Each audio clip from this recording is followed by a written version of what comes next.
കാലത്ത് എൻ്റെ അമ്മ എന്നോട് ചോദിക്കുകയാണേ, എടാ യൂട്യൂബിൽ നിന്ന് ശരിക്കും ക്യാഷ് കിട്ടുമോ, അല്ലെങ്കിൽ നിൻ്റെ വീഡിയോസ് ഇടാൻ വേണ്ടിയിട്ട് യൂട്യൂബിന് നീ അങ്ങോട്ട് പൈസ കൊടുക്കുകയാണോ എന്ന്. ഞാൻ പറഞ്ഞു ക്യാഷ് കിട്ടുമെന്നൊക്കെ ചിലവർ പറയുന്നുണ്ട് എന്ന്. അപ്പോൾ അമ്മ ചോദിക്കുകയാണേ, അത് വെച്ച് അരി വാങ്ങിക്കാൻ പറ്റുമോ എന്ന്. അവിടെ നിന്ന് അങ്ങോട്ട് പിന്നീട് ഒരേ ചോദ്യം, ക്യാഷ് എത്രയായി, എത്ര രൂപ കിട്ടി, എത്ര രൂപ വന്നു. മനുഷ്യനിവിടെ ഓരോ ദിവസവും ഒരു കണ്ടൻറ്റ് പോലും കിട്ടാതിരിക്കുമ്പോഴാണ് അമ്മയുടെ ഇങ്ങനത്തെ ഓരോ ചോദ്യങ്ങൾ. അപ്പം ഞാൻ കരുതി ഇന്ന് ഞാൻ ഇതുവരെ വരച്ച ഫോട്ടോസൊക്കെ ഒന്ന് എൻ്റെ സബ്സ്ക്രൈബേഴ്സിനെ കാണിക്കാമെന്ന്. ഇതാണ് എൻ്റെ സ്കെച്ച് ബുക്ക്.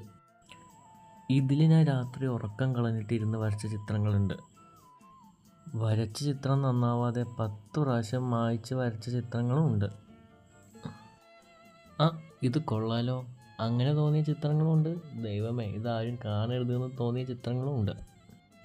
എന്തായാലും നിങ്ങൾ ഇത്ര കണ്ടില്ലേ, ഇനി മുഴുവൻ കണ്ടിട്ടേ ഞാൻ വരച്ച ചിത്രങ്ങളിൽ ഏറ്റവും നന്നായ ചിത്രം ഏതാണെന്നൊന്ന് കമൻറ്റ് പറയണേ. കമൻറ്റൊക്കെ കുറച്ച് കൂടുതൽ കിട്ടുകയാണെങ്കിലേ എനിക്കെൻ്റെ അമ്മയെ കാണിച്ചിട്ട് പറയാലോ. ക്യാഷൊന്നും ഇതുവരെ വന്നിട്ടില്ല അമ്മേ, പക്ഷേ ഞാൻ വരച്ച ചിത്രങ്ങളും ഞാൻ ഇടുന്ന വീഡിയോസും എൻ്റെ ആളുകൾ മുഴുവൻ മുടങ്ങാതെ കാണുന്നുണ്ട്. അതുതന്നെ വലിയൊരു തുടക്കമല്ലേ.